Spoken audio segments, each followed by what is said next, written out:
Ayano Babshi Utam Bataha Shisha Ishora Anupranam Shisha Ishora Nupranam Vishayantara Aham Vibho Vivesham Taraham Vibho Kalpantedam Adaya Alpantidam Madaya Shayane Ambhasi Udanvataha Jayane Bhashi Utam Bataha Shisha Ishora Anupranam Shisha Itora Nupranam Vishayantara Aham Vibho Vivesham Taraham Vibho Kalpanta Idam Madaya Shayane Mabashi Utam Bataha Shisha Ishora Nupranam Vivesham Taraham Vibho.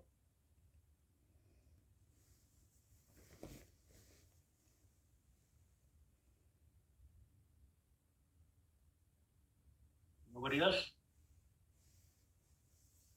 Okay. So I can start it, Prabhu. Yeah, please go ahead.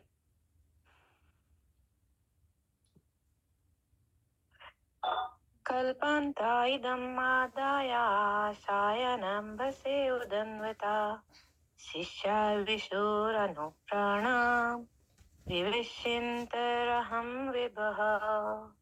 Yeah, thank you. Anyone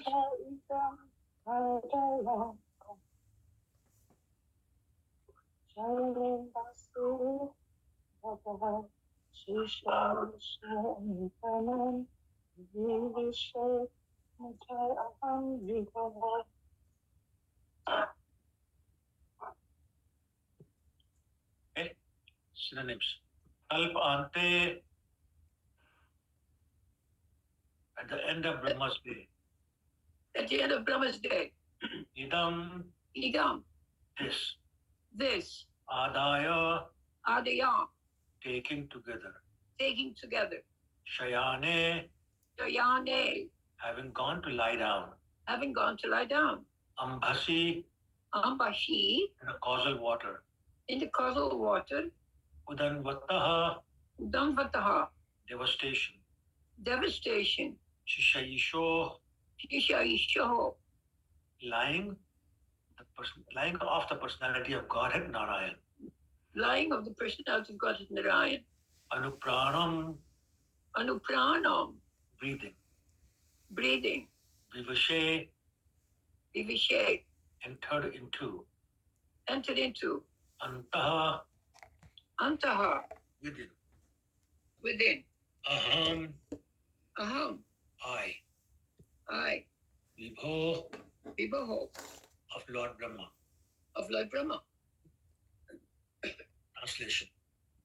At the end of the millennium, when the personality of Godhead, Lord Narayan, lay down within the water of devastation, Brahma began to enter into him along with all creative elements. And I also entered through his breathing. Purport by Srila Prabhupada. Jai Srila Prabhupada. Narada is known as the son of Brahma, as Lord Krishna is known as the son of Vasudeva. The personality of Godhead and his liberated devotees like Narada appear in the material world by the same process. As it is said in the Bhagavad Gita, the birth and activities of the Lord are all transcendental. Therefore, according to authorized opinion, the birth of Narad as the son of Brahma is also a transcendental pastime. His appearance and disappearance are practically on the same level as that of the Lord. The Lord and his devotees are therefore simultaneously one and different as spiritual entities. They belong to the same category of transcendence. Translation. Repeat after me, please. At the end of the millennium, At the end of the millennium, the personality of Godhead, Lord Narayan, when the personality of Godhead, Lord Narayan, lay down within the water of devastation, lay down within the water of devastation, Brahma began to enter into him along with all creative elements. And I also entered through his I also entered through his breathing. Through his breathing. Okay, so another wonderful verse. This, as you know, Narad Muni is speaking to Vyasdev, his disciple Vyasdev. And the main point that's being made here is that Narad Muni has a transcendental body. So we'll talk about how did he get a transcendental body? Like how does a Gandharva who's known for his singing, and this particular Gandharva was very much into demigod worship and praising the demigods to impress the women there, and had been cursed to become a son of a maidservant. How does that person evolve or progress to the point where he gets a transcendental body with permission to travel anywhere, including the spiritual world, anywhere in the spiritual world? So let's talk about that. Some of it we have covered in the previous verses, but I'm going to basically take a few things from here and there, from the verses that we have covered already, just to bring the whole thing into context and put it in one streamlined version of the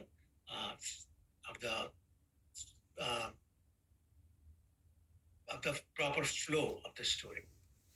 So I'm going to start with a quotation from Nectar of Devotion, where Rupa Goswami says, Atta Shri Krishna Namadi na bhaved grayam indriya, which basically means that Lord Krishna is beyond the approach of our senses when we are in the sadhaka stage, performing Vaidhi Bhakti. Krishna is basically beyond mundane words and intelligence because he's transcendental, unless and until we engage in pure devotional service. So that's the key here. The beginning of the journey is starting as a sadhaka, but with the goal of becoming a pure devotee. And then, when we become a pure devotee, then by Krishna's causeless mercy, we can have suitable senses to hear him or to speak to him, I should say, or see him. And that's the second line of the verse I just quoted, which is Sevon Mukho Jivado Swayam Spurita. He appears, he manifests either as sound vibration or as somebody you can see or somebody you can touch, automatically when we become pure devotees. And that is the Lord's inconceivable energy. The person upon whom his mercy has been bestowed can hear him, can see him, can touch him. And that's what we witnessed in the previous verses. Lord Krishna was pleased with Narad Muni, and therefore necessary, and whatever word you want to use, is strength, potency, ability, whatever word you want to use, that was invested in him so that he could hear the Lord. And as I said before, normally it is not possible for others to perceive directly the touch of the Lord during the performance of Vaidhi Bhakti. Vaidhi Bhakti, think of it as it's a probationary period. You can fail or you can pass depending upon how you do. So while you're going through that probationary stage of Vaidhi Bhakti, it's not possible for us to perceive the Lord directly. So this was a special gift for Narad.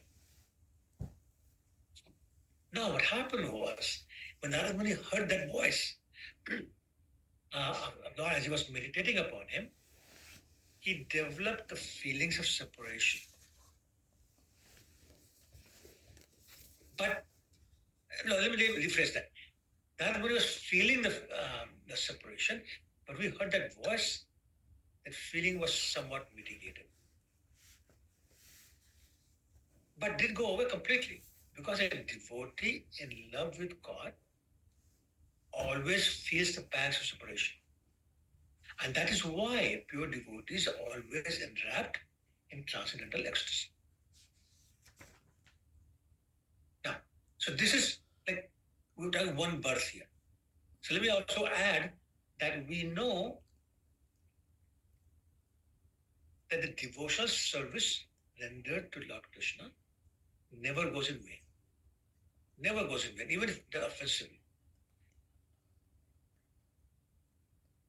And because Krishna is eternal, intelligence applied in his service, or basically anything done in his service, is also permanent. And that point is made by Lord Krishna in Bhagavad Gita, chapter 2, text 40.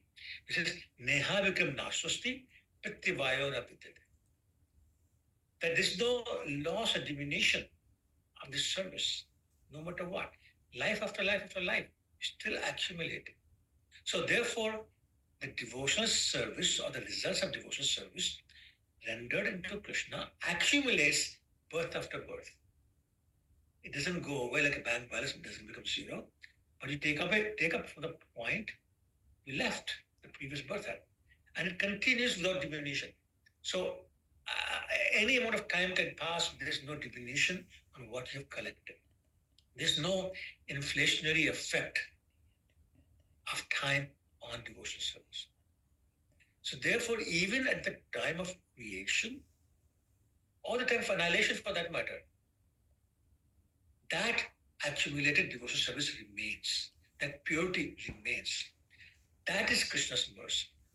And when the devotee is fully matured, then all the services accumulated together, or I can say counted together, makes him eligible to enter Goloka Vrindavan, which is for the service or association of the Atma. So Narada is explaining to Vyasadeva that he very seriously took the process of chanting and traveled all over the world preaching the glories of the Lord. But he did all that without any desire of material gain or any envy towards anyone. And there's a very nice comparison given. Devotees compared to a very rich man. Now, a very rich man has no hankering or attachment for small, petty things. What's $5, $10 to a very, very rich man? What's a little toy to a very, very rich man? No attachment, no hankering. Similarly, a devotee who has been guaranteed a passage to Golok Vrindavan, the visa has been issued, where the life is eternal, fully cognizant, and peaceful, Satchidananda. Why would a devotee with that entrance visa would have any hankering for petty material things? And again, petty material things are compared to dolls or shadows of reality, which have no permanent value. Therefore, why would a devotee on his way or who's become eligible to go back home to Godhead be attracted to any of these? So Narada Muni was in that situation. So in course of time, while fully absorbed in thinking of Krishna, Narada Muni reached that point which you and I call death, which in the scriptures sometimes called the change of body. But when the change of body occurs and the person evolves into a spiritual body by the will of the Lord,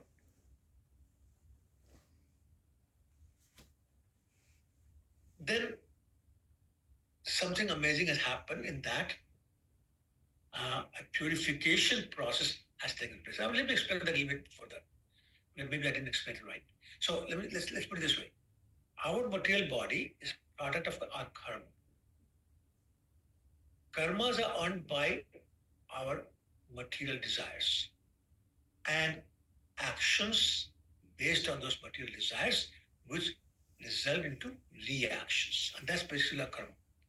Therefore, because everything I just mentioned, material desires, material actions, material reactions, they're all temporary. And the body is subject to miseries. It is unenlightened, ignorant. But the spiritual body residing within the body. So remember, we have three bodies. We have the spiritual body, we have the subtle body, and we have the gross body. So the spiritual body is eternal, blissful, and full knowledge, as opposed to subtle or gross body, which are temporary, full of miseries, and ignorant.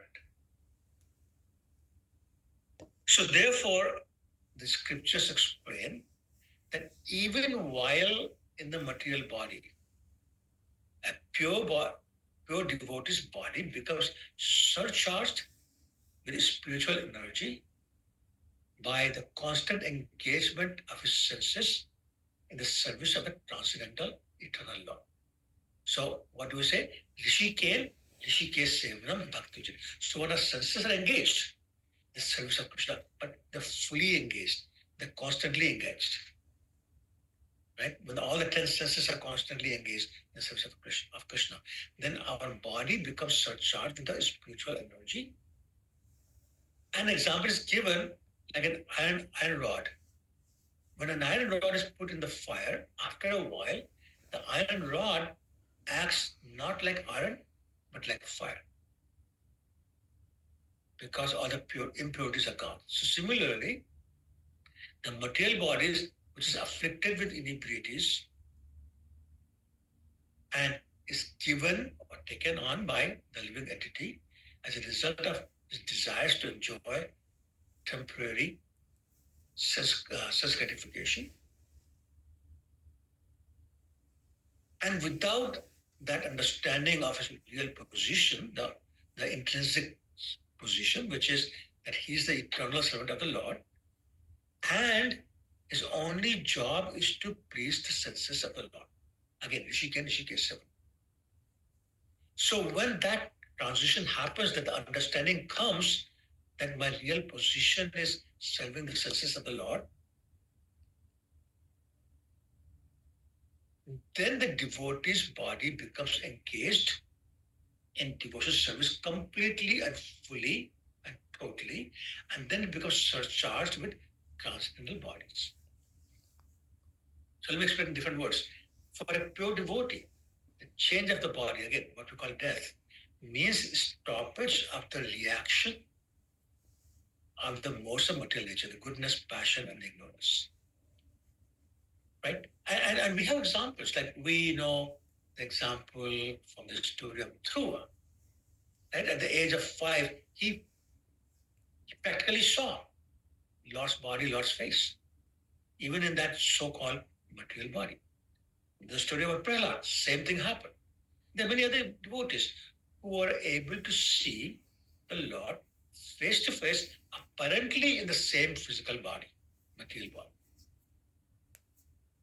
What this means is that the quality of a devotee's body changes from material to transcendental. And then by the mercy of Krishna, the devotee becomes exempt from any karmic reactions work. In other words, whatever work they're doing at that point in time going forward does not result in any karmas. So in other words, the karmas have stopped for this person.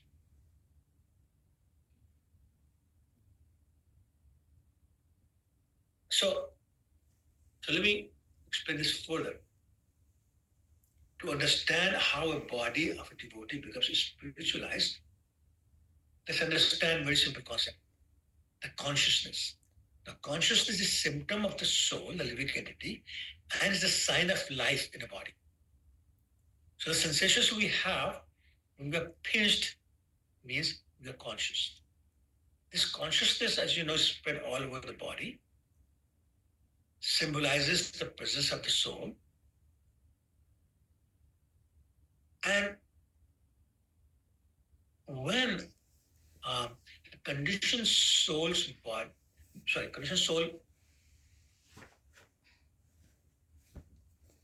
by association of a pure devotee becomes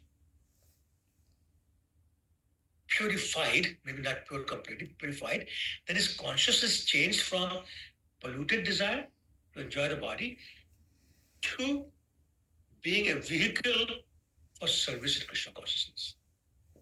And that is when the body becomes spiritualized. So again, when the purification process happens, when the senses become completely engaged in the service of the Lord, and the desire to enjoy the body is changed into simply desiring to please Krishna, the body becomes spiritualized. Prabhupada gave an example once. He said, any material object like a telephone, a typewriter, a dictaphone, or a car, or whatever, a pen, becomes spiritualized if used in the direct service of Krishna consciousness for the purpose of propagating Lord's name, Lord's qualities, Lord's fame. So similarly, when the body and the senses are being used or utilized totally in the service of Krishna, they become purified or spiritualized. So as far as Krishna is concerned, the body of the converted devotee, meaning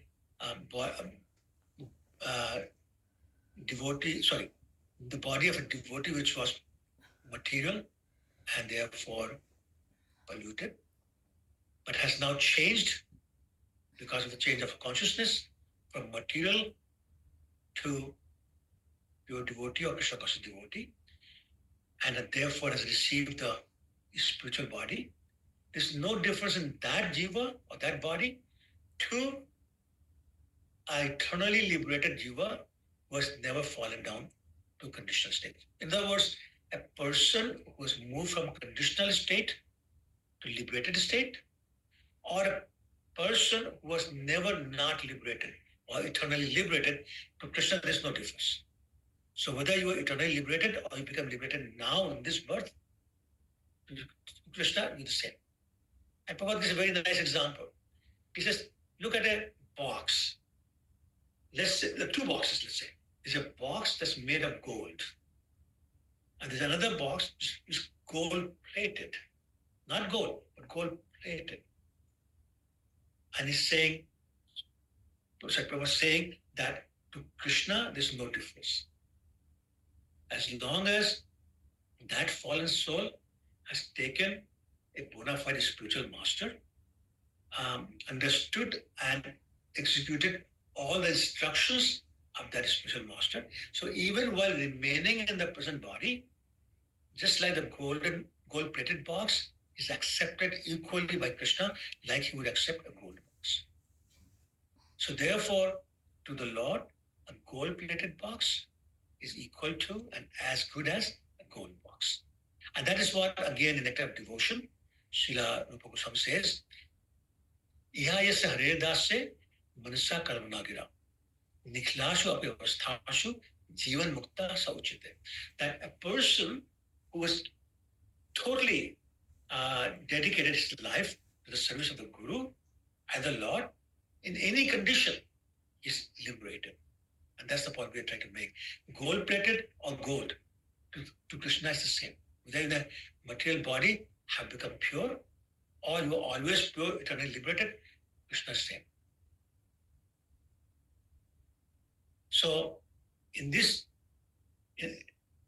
verse 629, now is describing his position.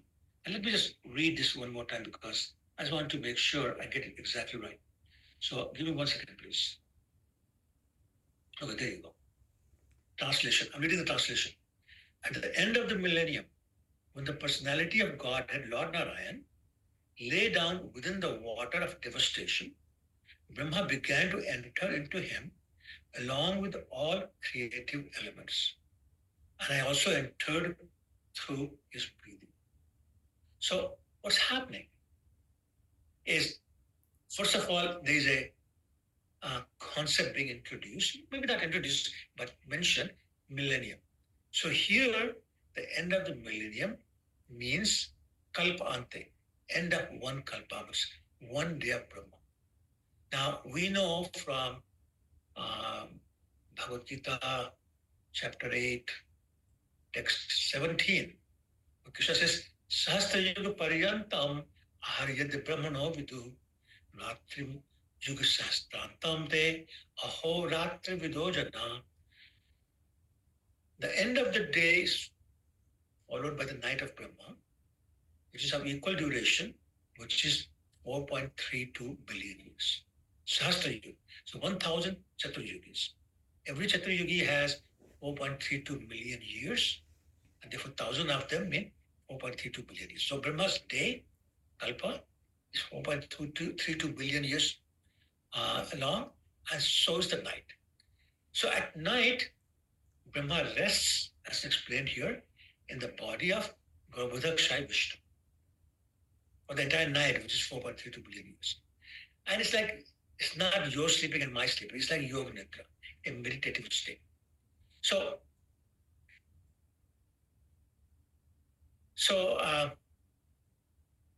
it's called like a mini pralay, and really basically they have, which is annihilation. There are really 4 types of pralay. That just because on the topic, let me digress a little bit and explain the 4 kinds of annihilation that happen. The first is Nitya annihilation or Nitya pralay.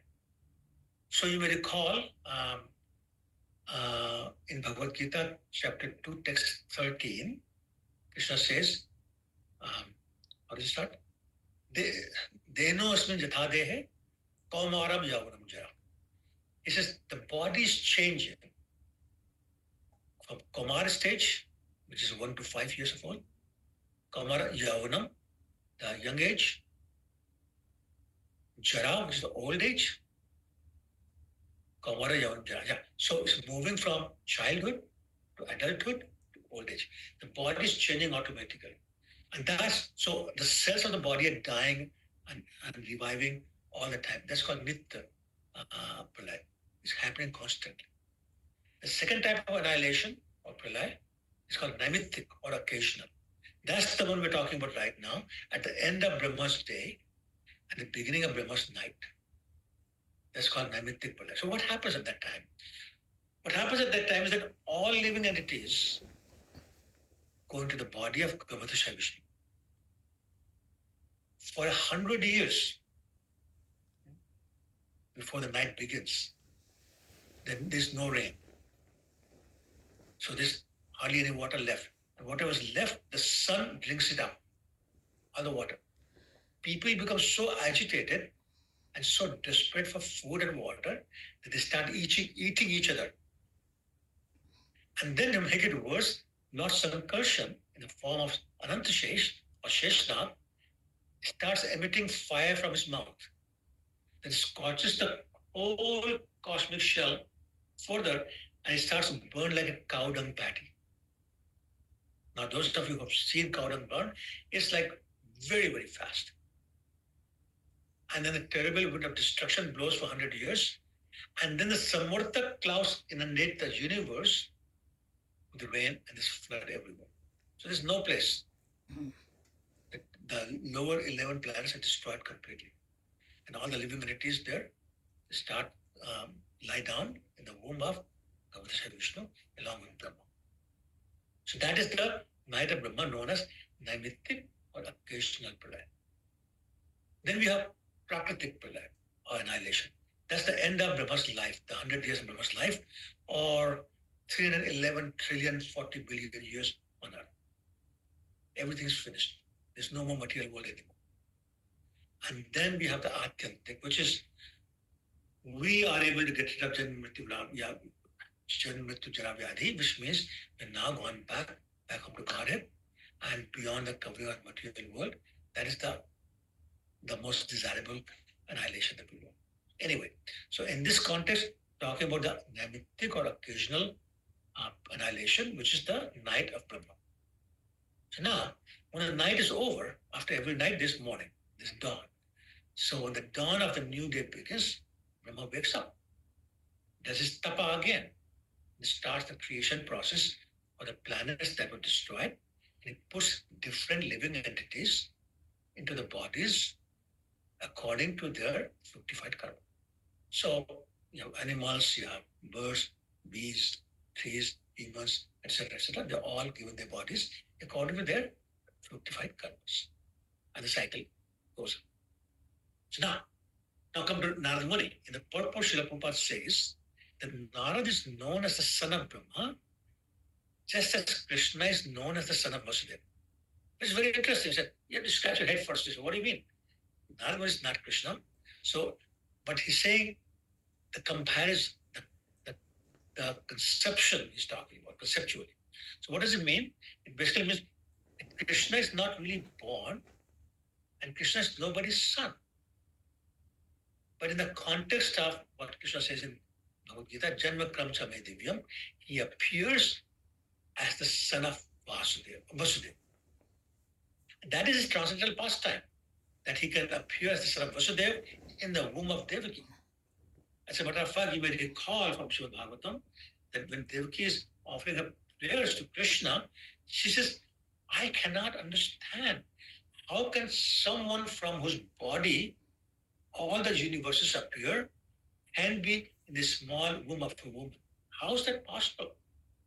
So it's a transcendental birth or appearance of Krishna. So similarly, birth of Narada Muni is also a transcendental pastime. He's a perfected soul who appears to disappear. He enters the body of Godhead Vishnu and then reappears just like the sun reappears in another part of the globe. So in that sense, Narada Muni is on the same platform as Krishna, in that he has a transcendental body and all the features of a transcendental body, one of which is sung by Brahma in the Brahma Samhita, we chant that every morning, which is Angani Sakalendri Prittimant, Pashanti Panti Kalanti Chiram Jagat. That the senses are interchangeable. You can see from your ears and eat from your eyes, and so on and so forth. So Narada Muni is able to do that also. Now we know that from Brahma, other rishis also appear like Angira, Atri, Marichi, etc. But they don't have the same powers. They don't have the same transcendental body that Narada Muni has. And we know that the whole sequence of children that Brahma produced, for example, the first set of children were Kumaras. After that, Lord Shiva came when Kumaras refused to accept the order of Brahma to produce children. He was so angry that he was for it. Lord Shiva was produced. And then, of course, Manu and Shatrupa came, and the rishis that, the sub-rishis that we just talked about, like Marichi, Agra, Atri, Bhrigu, etc. And then Narada Muni appeared. But Narada Muni was the best because not only he had transcendental body, but also because he was a perfect devotee. I mean, 4 Kumaras are also perfect beings in that they can also go to spiritual world, but that's after the fact, after they got the darshan of Lord Narayan, smell the aroma of the tulsi leaves on the lotus feet of the Lord. So anyway, my point is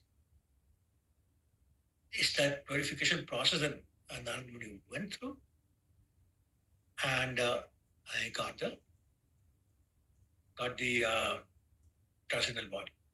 And he expressed, Srila Prabhupada expressed further that Narada Muni's entrance into the body of the Lord at the time of annihilation and then re-entrance into the material cosmos occurs in the same transcendental body, which is described just like the Lord's body, without any difference between the body and the soul.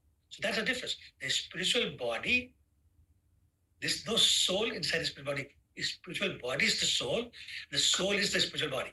Just like Lord Krishna. There's no soul, super soul concept in the spiritual body in Krishna or Krishna's eternally liberated devotees. It's just one entity. The spiritual body, you can call it, not a spiritual soul, whatever. But there's not 2 entities like we have in the material world with our conditioned souls.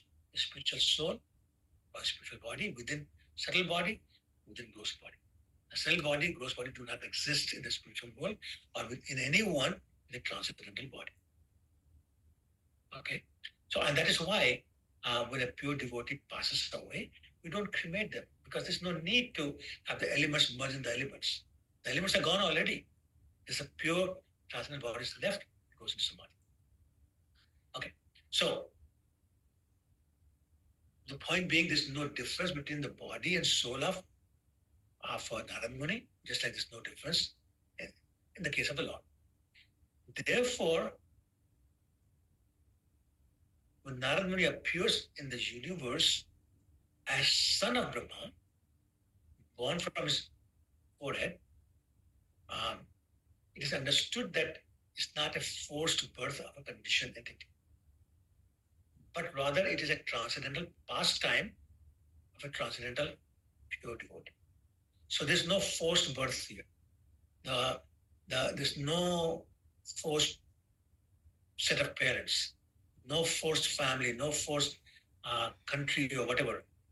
Is a transcendental appearance in the same body that he had before so-called disappearance. And again, as I said, we give the example. Prabhupada gives the example of the sun appears in this part of the globe and that part of the globe. It never dies. Sunset doesn't mean the sun is dead. It just means disappearing somewhere else. So similarly, Narad Muni's appearance and disappearance in the world are considered to be in the same category of transcendence as that of the Lord, who appeared on the earth as son of Vasudev,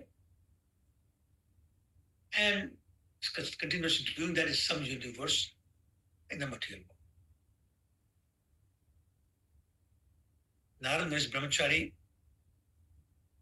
living the life of brahmachari with no complications of family life, and I would say is the greatest emblem of devotional service. Is the most learned, is the most worshipable. As a matter of fact, so much regarded even by Krishna.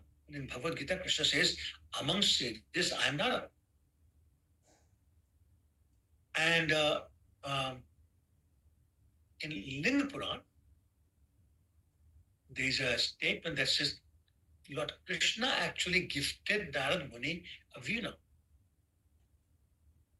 So because it's a gift directly from the Lord, the veena that Narad Muni plays on is identical with Krishna, not different from Krishna, and therefore the glories of Krishna as chanted by Narad Muni are also non-different from Krishna. Therefore, the presence of Narad Muni means Lord Krishna is present, and Narad Muni is playing veena is same as the Lord Krishna is speaking himself. So let's repeat that for a second. Wherever there is Narad Muni, there is Krishna. Whenever he's playing veena, it's like Krishna is speaking himself. And the presence of veena itself means, because non-different Krishna, is this presence of Lord Krishna there. Narada is also, what I would say, original, not original in the sense of Krishna and Balaram and Radha, the original spiritual masters, but outside of that, Narad Muni is the original spiritual master. His disciples, who are really surrendered souls, but who first heard about Krishna consciousness from Narad Muni's lips, they include people like Vyasadeva, who compile all the scriptures, and Srimad Bhagavatam. It includes Valmiki, who authored Ramayana.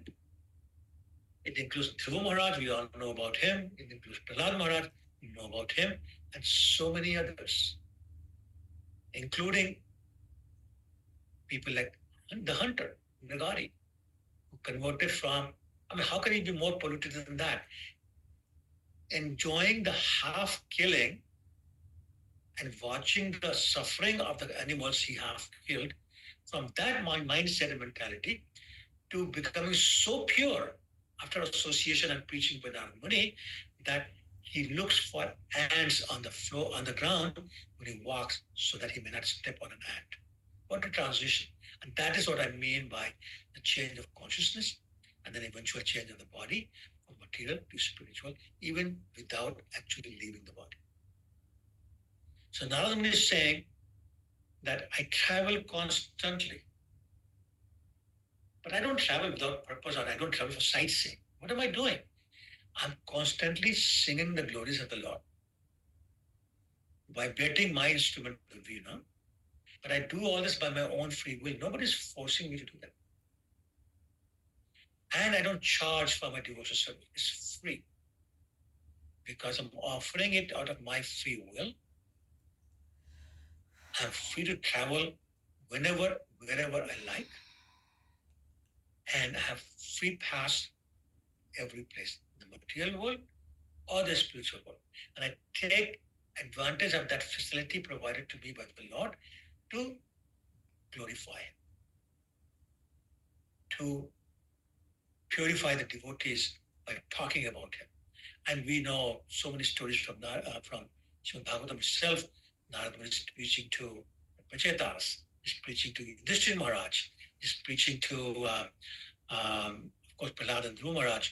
So many other devotees have become devotees or better devotees after having come in association with Narada. And even at the risk of being cursed by people like Daksha, Narada continues. Because he is the eternal servant of the Lord. Eternal, who became like the gold-plated box, became eternal after his austerities, after his devotion, after his surrender, after his constant glorification of the Lord.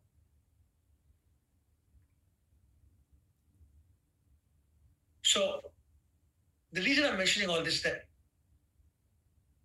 Narad Muni has attained what you would call complete freedom of life, of going anywhere, chanting all the time, by his free will. To compare them with the illusion of the persons in the material world who think under that illusion they are free, but actually they're bound up by the laws of material nature. I would say stringent laws of material nature. Those ropes are very hard, very tough, very strong. They bind you, and they bind you get no freedom left. And therefore, when we compare Narad Muni with us, you can only imagine at this point the unlimited freedom that Narad Muni received. Almost be as the Lord. Lord is a Surat, so Narad Muni, so many ways. And to try and understand the process that Narad Muni went to have become promoted from a person who was cursed to become a son of a maidservant, and that transition that began when Krishna bestowed his mercy upon him by giving him the association of this Bhakti Vedanta devotees, and then taking the only position that Narad Muni had as a 5-year-old boy, his mother. Lord took him away, and then what's the word I'm looking for? Inspiring him to go on his journey of Krishna consciousness by the effect of the preaching of the Bhakti Vedanta devotees, to the point where he actually sees Krishna as in heart, and then having increased the feeling of separation, becomes so pure that eventually he becomes a transcendental, achieves transcendental body, and becomes a son of Brahma. And even the so-called leaving of his body, he doesn't really leave his body, enters the body of Vishnu at the night of Brahma, and then the day of Brahma comes out again in the same transcendental body that he entered the body of Vishnu in. And therefore, this, what we call death, is not death for him, simply continuation of the process from one night to the morning, back to the next night, to the next morning, so on and so forth, eternally is doing that. Thank you so much. Hare Krishna. Any questions or comments? I have one small comment. Very beautiful unpacking. Very worthwhile listening to. You mentioned gold and gold plated. So 2 verses earlier, that is reference. I don't know if you look back, but it says that there was like lightning, a lightning streak, and then full enlightenment. So this is already described that they coalesced, and it happened simultaneously, not successively. Thank so you. that is the whole secret. Achanak malega. Yes. Thank you. Actually, I meant to mention that, but I forgot. So Yeah, yes, because it's so beautiful. So absolutely. beautiful. So Very, very thank nice. you again for your beautiful lecture. We're waiting for you. 8 महीना 1 बार. ठीक है? Very nice. Your Hindi is improving very much. Thank you. Beautiful. Hare Krishna. Hare Krishna.